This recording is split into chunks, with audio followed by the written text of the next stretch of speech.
2 de mayo de 1945. Los restos de los cuerpos de Adolf Hitler y su esposa Eva Braun yacen en una tumba en el jardín de la Cancillería del Reich. El régimen nazi ha sido derrotado. Pero para los supervivientes del nazismo, la búsqueda de sus pertenencias y bienes robados no ha hecho más que empezar. Fue uno de los mayores robos masivos de la historia. Fue organizado por el Estado nazi. Trataron de conseguir todo lo que pudieron, especialmente de los judíos. Hay que pensar en las propiedades judías y en su dinero. Se lo quitaron todo. En la actualidad hay gente que sigue luchando para recuperar las obras de arte que les pertenecen, para que se le devuelva a la gente todas las propiedades que les fueron usurpadas. No fueron solo las pertenencias y propiedades lo que desapareció. Muchos de los criminales de guerra también se esfumaron de repente.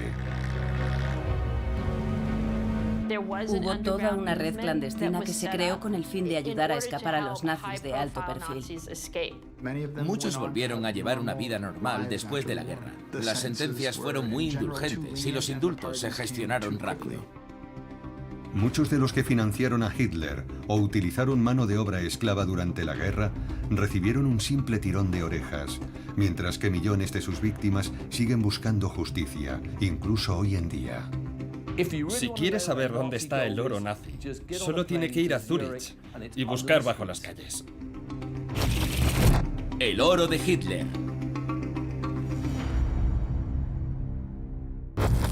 Episodio 4. Posguerra e injusticia. Europa, 1945. El poderoso Reich de los 1000 años se encoge bajo el avance de los aliados en ambos frentes. Detrás de las líneas enemigas, los bombardeos aliados desmoralizan a las tropas y a la población alemana.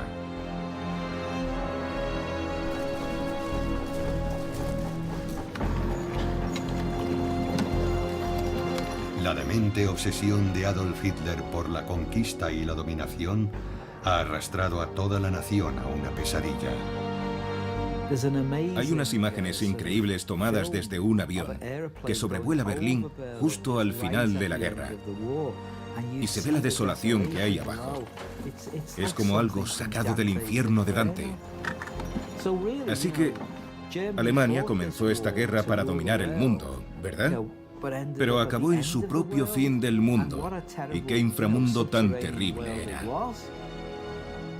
La gente no tiene casa, son refugiados. Hay refugiados por todas partes.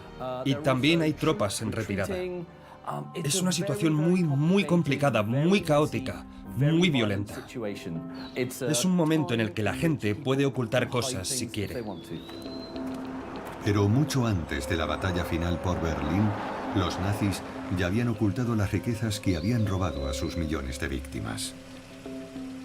El 6 de abril de 1945, la policía militar estadounidense detiene a 2 mujeres que han roto el toque de queda en los alrededores de la localidad de Merkers, al noreste de Frankfurt. Como las 2 mujeres son francesas, los americanos deciden llevarlas a su puesto de mando para buscar a alguien que hable francés. Allí, descubren que una de ellas está embarazada y necesita ver a un médico, por lo que deciden llevarlas al pueblo. De camino a Merkers, al pasar por la mina de sal de Kaiseroda, una de las mujeres hace una sorprendente revelación a los soldados estadounidenses. Entonces, una de estas mujeres les dice: ¡Oh! En esa mina de allí hay unos tesoros increíbles.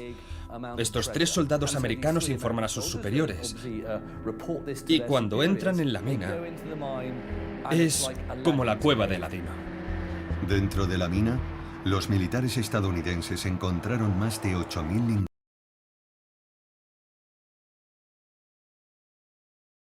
y otros objetos de oro, plata, platino y obras de arte de un valor incalculable. Los soldados han descubierto un fabuloso tesoro de joyas, plata, dinero, lingotes de oro y obras de arte. El botín acumulado durante 5 años de guerra. En los meses siguientes, se harían hallazgos similares por toda Alemania y sus territorios ocupados, sobre todo obras de arte. Otros bienes iban a ser más difíciles de encontrar, ya que muchos nazis de alto rango consiguieron llevarse el dinero y los tesoros robados a países neutrales. Había otros países donde enviar el dinero nazi, ya que podían terminar siendo buenos sitios donde esconderlo. Argentina era uno de estos lugares. Y otro lugar elegido era España.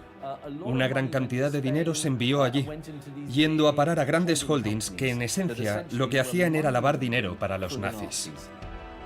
Sudamérica resultó ser muy acogedora y hospitalaria para los criminales de guerra nazis huidos.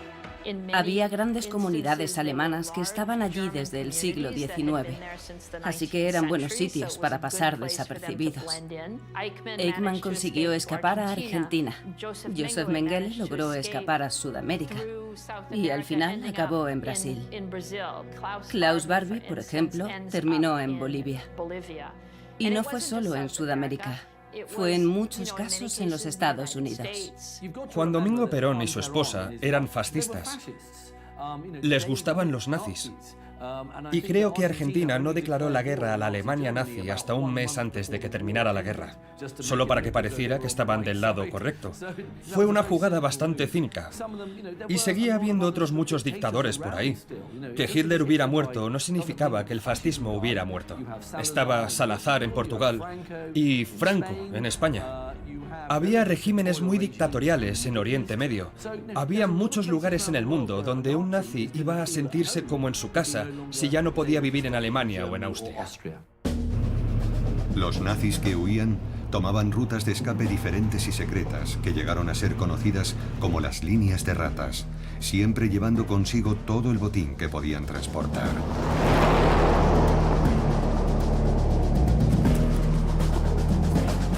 Algunos escaparon a través de Dinamarca, otros a través de España. Pero la vía más conocida es la ruta que iba a través de Alemania y Austria, cruzando los Alpes, por el paso del Brennero. Y desde allí llegaban al Alto Adigio, llegaban a Italia y a ciudades como Bolzano y Murano. Y allí, algunos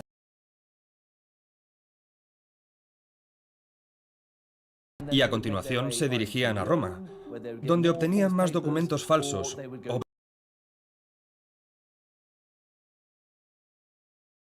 roja bajo un nombre falso. Alfios de guerra, deportados, trabajadores forzados y otros civiles que no tenían documentos de viaje válidos. En muchos casos, los criminales de guerra nazis robaron o falsificaron estos documentos para poder escapar. Incluso elementos corruptos del Vaticano conspiraron para redirigir estos salvoconductos de la Cruz Roja a los nazis que huían. Muchos nazis consiguieron desaparecer y se convirtieron en otras personas. Muchos de los judíos que entrevisté y que terminaron yendo a Buenos Aires reconocieron a gente de los campos nazis en los barcos que también iban como refugiados al mismo lugar.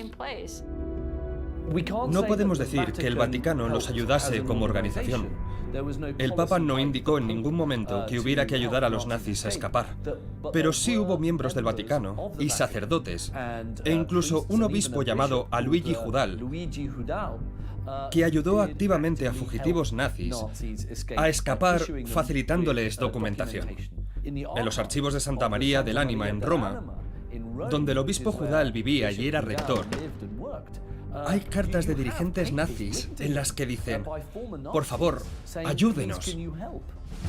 Se ha dicho que muchos de estos nazis fugados vivieron el resto de su vida protegidos y financiados por una organización secreta conocida como la Organización de los Antiguos Miembros de las SS u Odessa, y que esta organización se financiaba con lo que los nazis habían escondido en el extranjero. Hablé con un nazi, un hombre llamado Erich Pritka, que había sido encarcelado en Roma, hasta que murió no hace mucho. Me habló sobre su huida a Argentina y me dijo: no había ninguna Odessa y ojalá hubiera existido porque así habría tenido algo de dinero. Algunos de aquellos nazis llegaron a Argentina siendo bastante pobres y otros eran muy ricos. Eso nos indica que algunos de ellos se quedaron los tesoros y otros se quedaron sin nada. No todos los nazis iban a conseguir escapar. Muchos iban a enfrentarse a la justicia en Nuremberg entre ellos algunos que habían participado en la financiación del imperio criminal de Hitler. Pero ¿estaban allí todos los que debían ser juzgados? ¿Y cómo iban a acometer los aliados la tarea de juzgar unos crímenes tan atroces o de compensar a sus víctimas?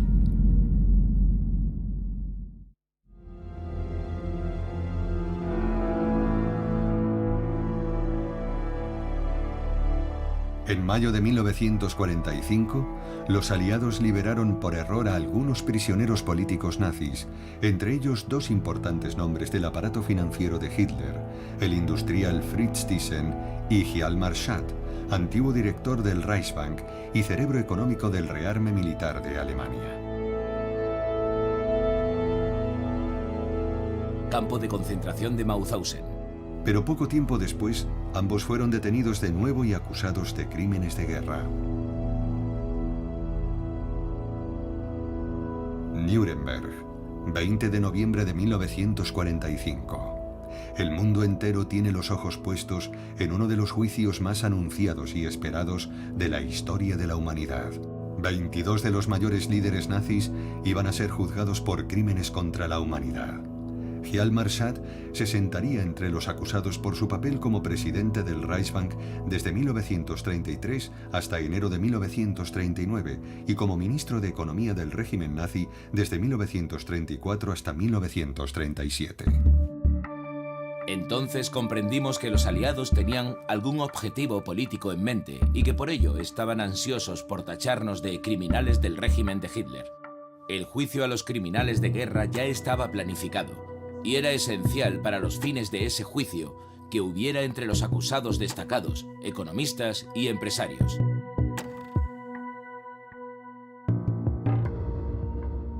Se sospechaba que Schacht había facilitado la guerra de agresión de Hitler y había sobradas razones para suponerlo. Schacht había creado en principio la estructura financiera para el rearme y había reestructurado el comercio exterior alemán para ese fin. No se pudo demostrar su papel en la preparación de una guerra de agresión, ya que Schacht había sido destituido como ministro de Economía en el año 1939, antes del comienzo de la guerra, y no se le podía responsabilizar de las acciones posteriores del régimen. Schacht sería absuelto, y en su lugar, su sucesor como presidente del Reichsbank, Walter Funk, fue condenado a cadena perpetua por la financiación y ejecución de los planes de guerra de Hitler.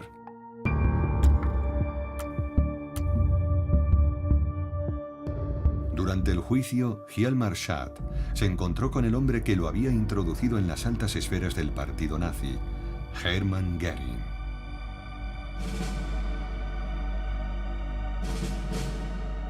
En 1936, estos antiguos amigos se habían convertido en feroces rivales cuando Hitler eligió a Göring para dirigir el segundo plan económico cuatrienal.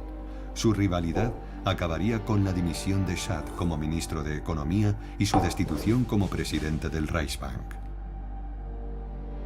Al final de la guerra, Göring, como Schacht, había perdido el favor del Führer y se había abandonado a sus adicciones a las drogas y otros excesos. En la cárcel en Nuremberg, Göring se desintoxicó de las drogas y disfrutó de su papel de líder nazi de mayor rango.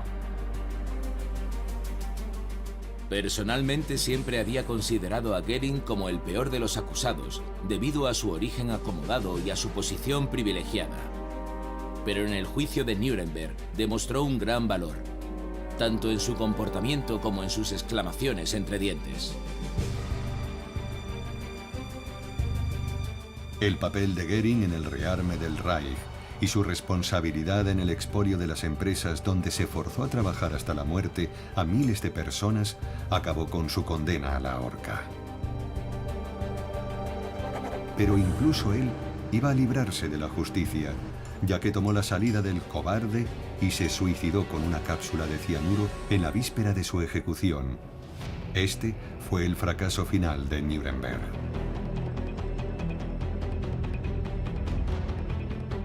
Mi punto de vista sobre los juicios de Nuremberg es que trataron de limitarlos todo lo que pudieron. Quiero decir que al final eligieron a 22 nazis importantes, pero en realidad había más de 22 nazis influyentes. Había 42 líderes de zona, por ejemplo. Los líderes de zona habían estado muy involucrados en la gestión de los campos de concentración, en los traslados de gente desde Alemania a los campos de la muerte. Claro que deberían haberlos juzgado, pero no, a ellos no los tocaron. Lo mismo ocurrió con varios de los financieros de Hitler, entre ellos Gustav Krupp von Bohlen, el fabricante de armas y cerebro del Fondo Adolf Hitler, a través del que se realizaban contribuciones al partido nazi y al propio Führer. Los Krupp respaldaron siempre a Hitler, estuvieron detrás del rearme e implicados en el Holocausto. Por lo tanto, no es que Gustav Krupp fuera el único, pero mucha gente lo pensaba. Y al final de la guerra, los americanos pensaron lo mismo y lo buscaron para intentar detenerlo. Pero lo único que encontraron fue a un pobre viejo senil en una cama. Al ser considerado incapaz de asistir al juicio, el caso contra Gustav Krupp von Bohlen und Halbach fue desestimado. Quien sí fue acusado fue su hijo Alfred por conspirar con las SS para la utilización de trabajadores esclavizados en las fábricas de Krupp durante la guerra.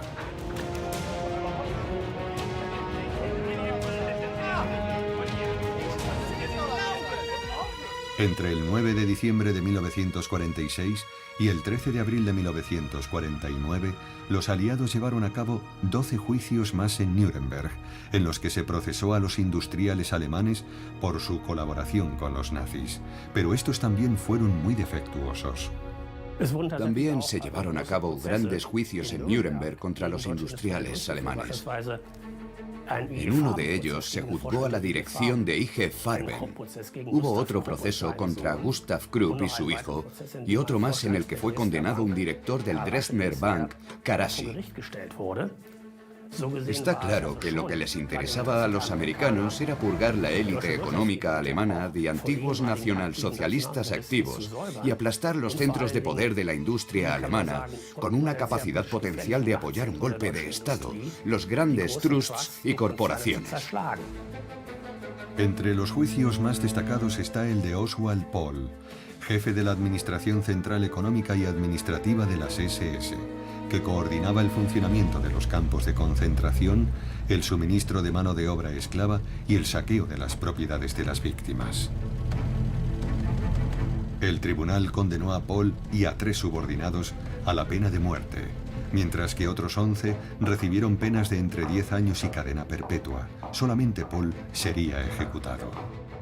Los demás vieron sus sentencias conmutadas o incluso anuladas por completo. No fue el caso del desafortunado Pohl, que fue ahorcado el 7 de junio de 1951. Fue una de las últimas personas ahorcadas como resultado de los juicios de Nuremberg. Después de aquello, los aliados adoptaron una política más indulgente y tolerante.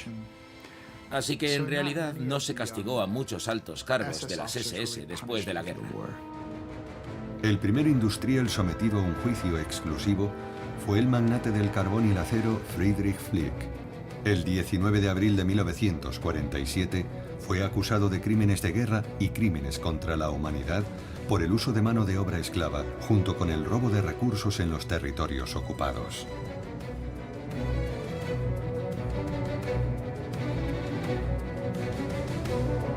Y por último, pero no menos importante, por la financiación del partido nazi y las SS.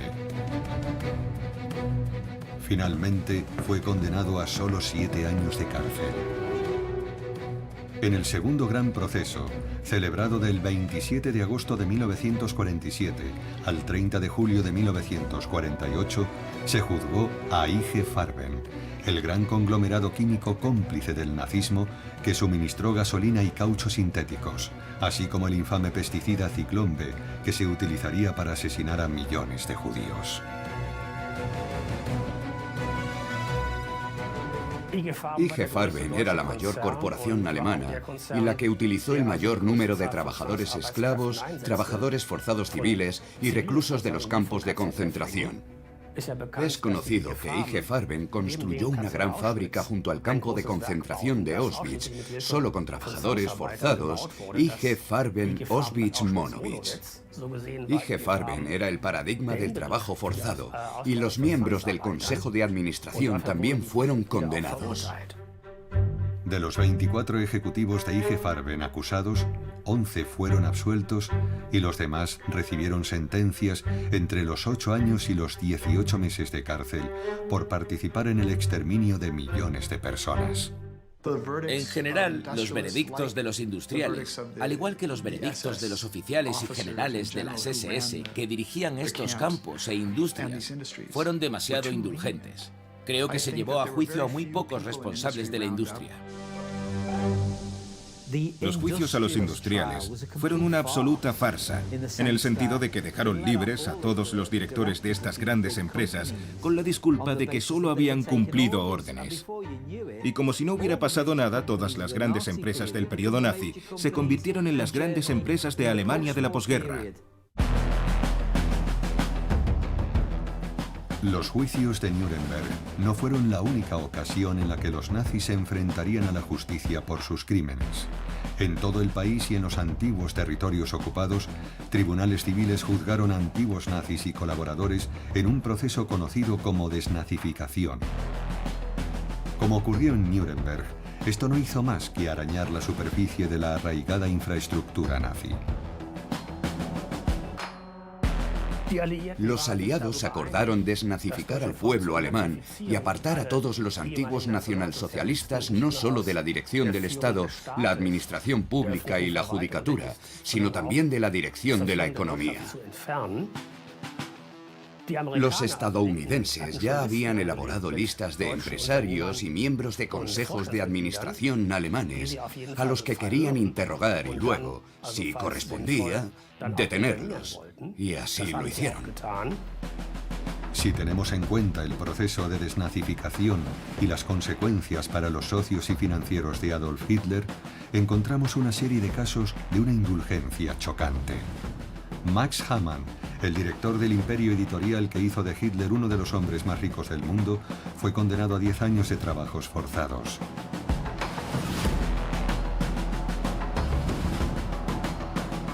Sería liberado después de solo 5. El fotógrafo personal de Hitler, Heinrich Hoffmann, con quien el Führer ganó millones en derechos de autor y que comerció con obras de arte saqueadas, fue condenado a solo 4 años de cárcel.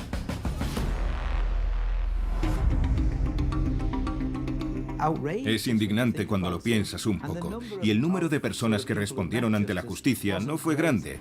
Se dijo entonces que el programa de desnazificación era lo que llamaban un certificado Persil. Porque lo que ocurría era que 3 personas decían que eras un nazi, pero si tú tenías a 3 o 4 personas más que pensaban que no lo eras, eras indultado. Lo llamaban el certificado Persil, porque Persil era un jabón en polvo que decían que lavaba más blanco. Y con este sistema se blanqueaba tu pasado fácilmente. Hoffmann se convirtió en un ejemplo del cinismo y la ineficacia con que las autoridades de posguerra llevaron a cabo la desnazificación. Poco antes de fallecer, a los 72 años, recuperaría una parte considerable de su colección de arte robado. Algo similar ocurrió con numerosos industriales y empresarios que apoyaron y financiaron el régimen nazi. A partir de 1947, se tomó la decisión de reconstruir la industria alemana a largo plazo. Y aunque se sustituyó a algunas figuras importantes, los directivos de segunda fila por lo general no se vieron afectados en absoluto por la desnazificación, por lo que pasaron a ocupar los puestos que habían quedado vacantes. El 11 de septiembre de 1949, el presidente Harry S. Truman nombró a John J. McCloy alto comisionado de los Estados Unidos para la Alemania ocupada. McCloy puso en marcha indultos masivos para distintos criminales de guerra nazis, cuyas sentencias fueron conmutadas o anuladas, entre los que se encontraban la mayoría de industriales juzgados en Nuremberg.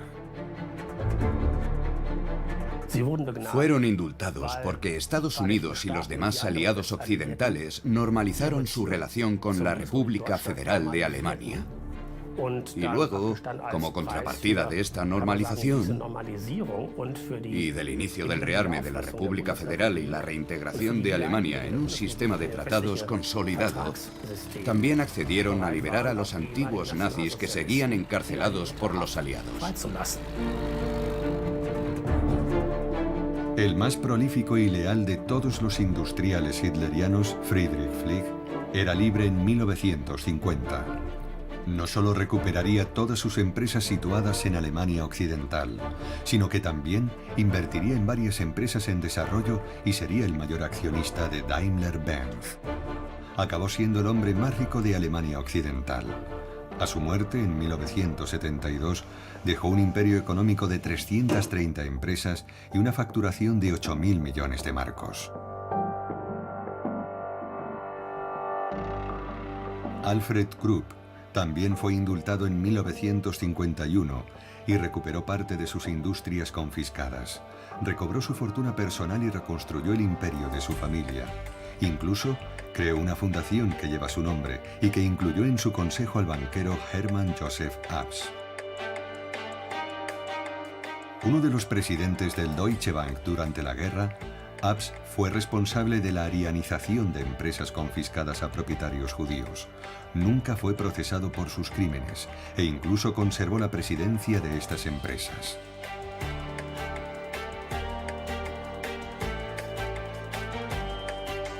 El mayor escándalo fue que algunos de los condenados en el juicio de IG Farben fueron indultados por el alto comisionado McCloy.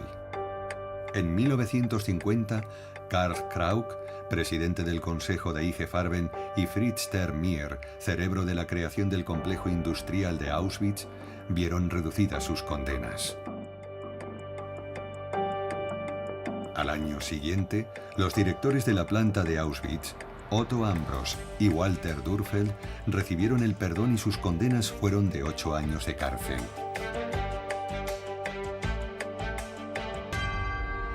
Al igual que Flick y Krupp, casi todos los criminales de guerra de IG Farben se reincorporaron al mundo empresarial alemán de la posguerra en puestos importantes.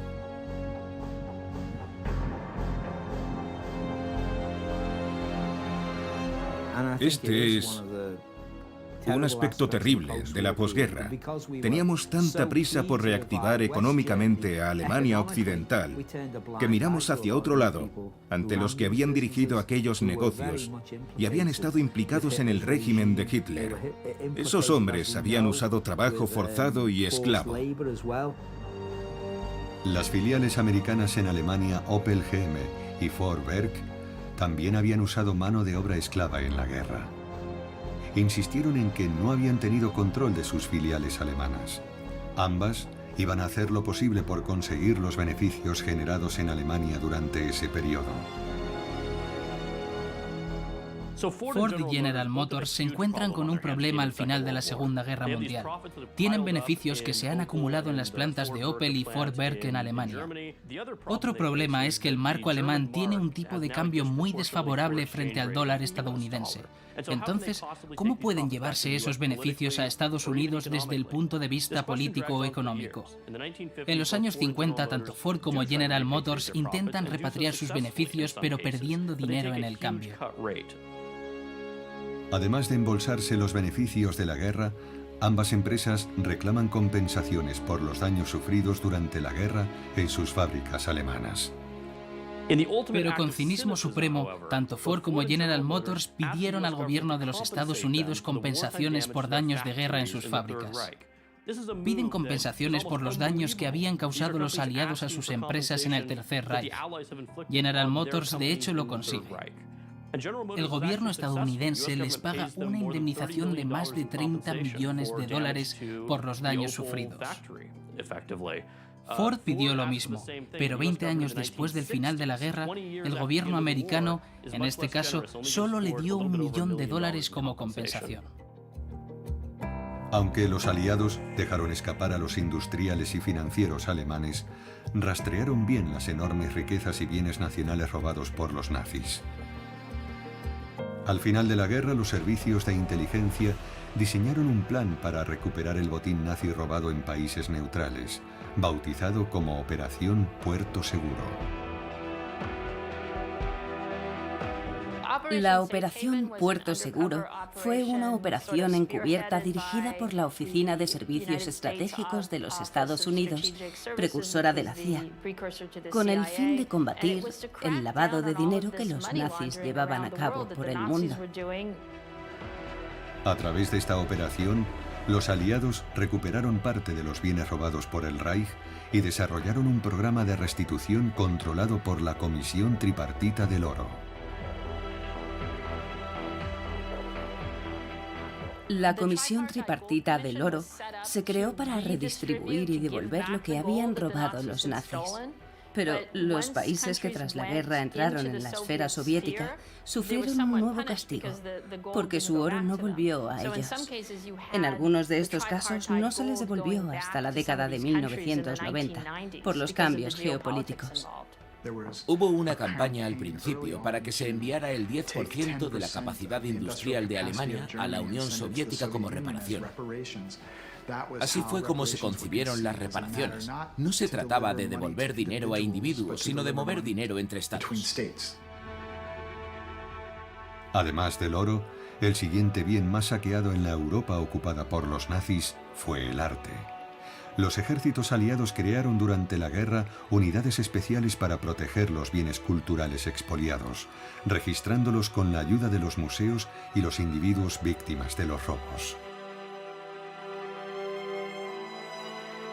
Al principio tuvieron un éxito relativo, pero hubo una parte muy considerable de aquel arte, sobre todo pinturas, que ya no se pudo encontrar y que se han dado por perdidas. Hubo algunos casos en los que los soldados americanos se llevaron algunas obras de arte, pero también hubo casos en los que aquellos depósitos de arte habían sido saqueados por los alemanes en los últimos días de la guerra. Dado que lo escondieron los nazis y después se pudo recuperar parte, no sabemos cuánto desapareció. Pero lo que sí sabemos es que había muchas obras de arte. Hay muchos museos y galerías de toda Europa que tienen un espacio vacío donde antes había una obra de arte. De hecho, sigue habiendo gente hoy en día que está comprando y vendiendo arte robado por los nazis en secreto. No nos equivoquemos, es una actividad criminal, pero no tengo ninguna duda de que hay gente muy mala por ahí que sigue comerciando con bienes robados por los nazis. Pero serían las víctimas del nazismo las que encontrarían los mayores obstáculos para recuperar sus legítimos bienes y posesiones en la posguerra.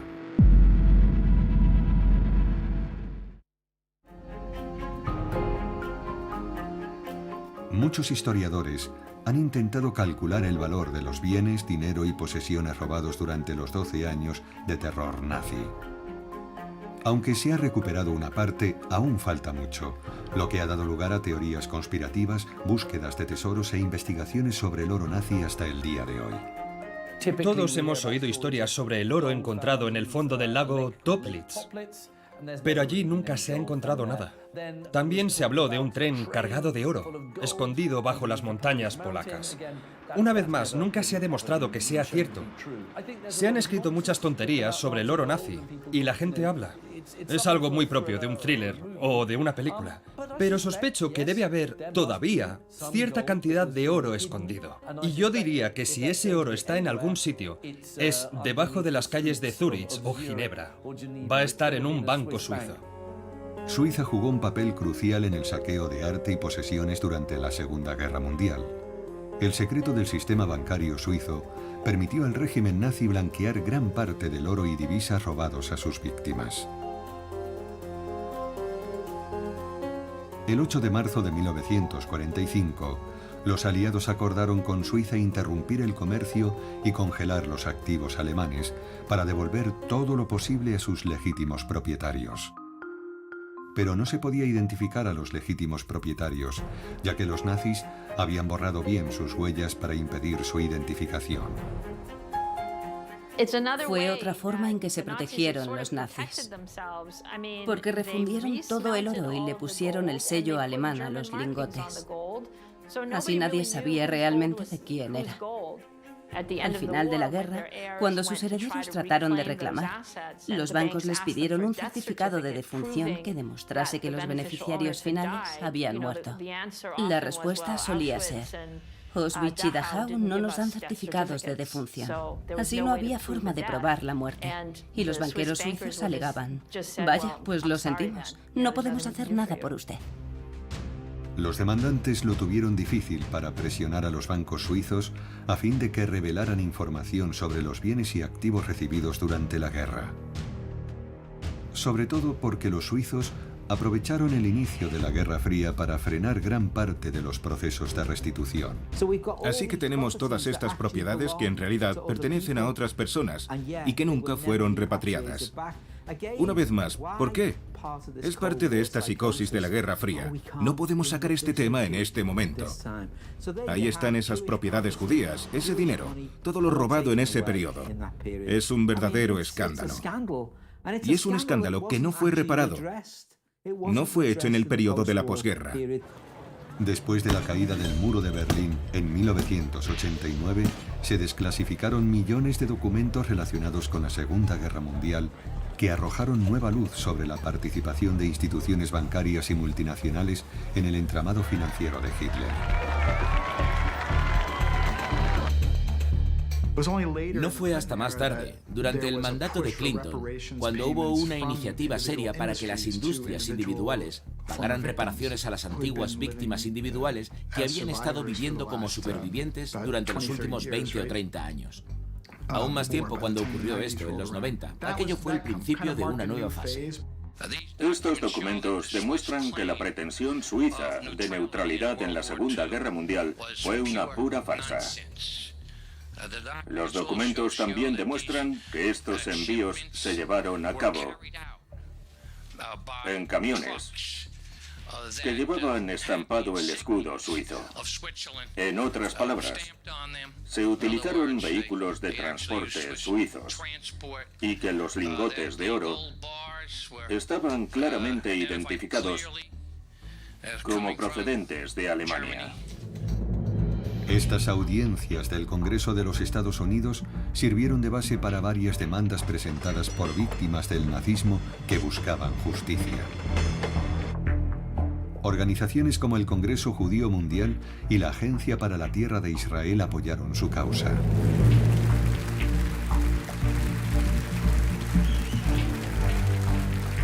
No hay ni una sola razón en el mundo para que un dólar, un shekel, una libra esterlina, un franco estén en cajas fuertes y en cuentas de los bancos cuando no les pertenecen. Cada moneda que pertenece a los judíos debe ser devuelta a los judíos individuales y al pueblo judío. Bajo la presión de las organizaciones, las autoridades suizas anunciaron una comisión para investigar y revelar sus actividades bancarias durante el periodo nazi. Ahora queremos saber la verdad y actuar en consecuencia. Y si tenemos que levantar el secreto bancario para estos casos durante 5 años, lo haremos. No solo publicaron numerosas listas de todos los activos sin dueño que tenían en sus bancos, invitaron a que se reclamara desde cualquier lugar del mundo, pero además crearon un fondo de más de $1.000 millones destinado a ayudar a las víctimas de los nazis. Otros países siguieron su ejemplo y crearon comisiones para investigar su implicación con Hitler y su régimen, lo que llevó a plantear una nueva pregunta. ¿Qué pasaba con los trabajadores esclavizados y forzados que fueron explotados por el régimen nazi y sus socios? ¿Qué compensación recibirían? En 1999, el canciller alemán anunció la creación de un fondo de compensación para las víctimas del trabajo esclavo. Entre las empresas firmantes estaban las sucesoras de Krupp e IG Farben, BASF, Hess y Bayer. Se pagaron unas cantidades muy pequeñas en compensaciones en los primeros años después de la guerra. Algunos trabajadores esclavos judíos obtuvieron alguna compensación y Francia y Bélgica pagaron a sus ciudadanos que habían sido deportados a Alemania. Pero al levantarse el telón de acero, la mayoría de los trabajadores forzados del Este quedaron aislados de Europa occidental y hasta la década de 1990 no se volvió a plantear este tema. Fue entonces cuando se decidió, siempre por la presión de otros países, que el gobierno alemán y las empresas alemanas pagaran una compensación a todos los trabajadores forzados y esclavos del Este. Las empresas americanas cuyas filiales alemanas se beneficiaron de mano de obra esclava se verían obligadas a reconocer a sus víctimas y pagarles indemnizaciones. Ford y General Motors empiezan a hacer frente a demandas de los esclavos que habían ayudado a que se enriquecieran durante el Tercer Reich. Se presentaron demandas en Estados Unidos en una acción colectiva contra esas empresas y los tribunales estadounidenses alegaron no tener jurisdicción sobre lo ocurrido durante el Tercer Reich. Pero gracias a esas demandas, tanto Ford como General Motors crearon fondos de compensación para ayudar a las víctimas del trabajo esclavo. Todavía queda la cuestión de si esos esfuerzos han sido suficientes, pero ha habido un reconocimiento sobre el tema. Hoy en día, mucha documentación sigue esperando a ser desclasificada. Se siguen descubriendo tesoros y obras de arte perdidas, y miles de cuentas bancarias de víctimas del régimen criminal de Hitler siguen sin ser reclamadas. Todavía estamos asimilando el legado del Tercer Reich y de la Segunda Guerra Mundial. Las víctimas no han recibido la justicia que merecen.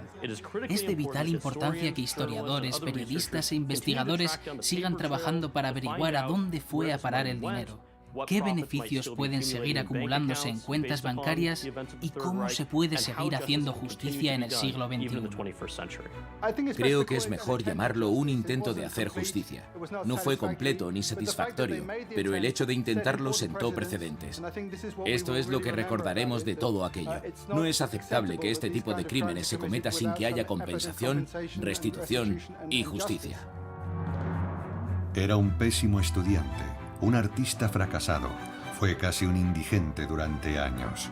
Un cabo del ejército, amargado, que por un trágico azar del destino llegó al poder mediante la manipulación y el engaño para infligir miseria y muerte sobre millones de personas. Pero no lo hizo solo.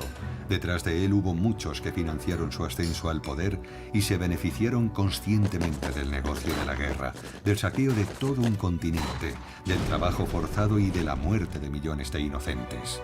Adolf Hitler eligió la salida del cobarde, pero muchos de los que le ayudaron en el mayor expolio de la historia nunca llegaron a rendir cuentas.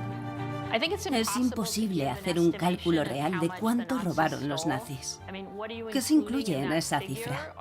Se incluye el oro que robaron de los países ocupados, todos los activos que se llevaron a los bancos suizos, las propiedades que robaron, los negocios que robaron, el arte que saquearon. La lista es interminable. La verdad es que fue un robo terrible, que todavía, a día de hoy, estamos tratando de asimilar. ¿Hace que uno se sienta mejor o peor saber que tampoco fue tan rentable y que lo hicieron de todos modos? Si puedes entender eso, puedes entender el Tercer Reich. Si crees que solo se trataba de beneficios, nunca entenderás el Tercer Reich.